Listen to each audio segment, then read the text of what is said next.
Wife വീട്ടിലുണ്ട്. ഇല്ല ഓള് ജോലിക്കൊന്നും പോകില്ല, വീട്ടില് വെറുതെ ഇരിക്കുക. ആയിക്കോട്ടെ.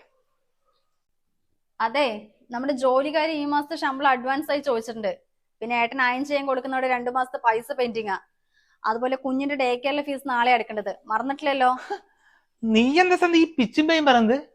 നമ്മുടെ വീട്ടിൽ ജോലിക്കാരില്ലല്ലോ. അല്ലെങ്കിൽ എന്റെ ഡ്രസ് എപ്പോഴാ പുറത്ത് അയൺ ചെയ്യാൻ കൊടുത്ത്?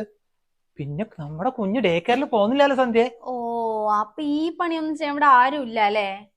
അല്ല, അപ്പൊ ഇത്രയും ജോലി ഈ വീട്ടിൽ ആരാ ചെയ്യുന്നത്? അത് നീ. അപ്പൊ ഇത്രയും ജോലി പുറത്തുനിന്ന് ഒരാളിനെ വിട്ട് ചെയ്യുകയാണെങ്കിൽ മാസം ഒരു 20,000 രൂപയിലും കൊടുക്കണ്ടേ? ഒരു 20,000 ഒക്കെ കൊടുക്കേണ്ടി വരും. എന്നിട്ട് 1 രൂപ പോലും വാങ്ങണ്ടല്ലേ? ഞാൻ ഈ വീട്ടിലെ പണിയെല്ലാം എത്രയും കാലം ചെയ്തത്, എന്നിട്ട് ഞാൻ ഒരു പണി ചെയ്യേണ്ടി ഈ വീട്ടിൽ വെറുതെ ഇരിക്കണമെന്നല്ലേ?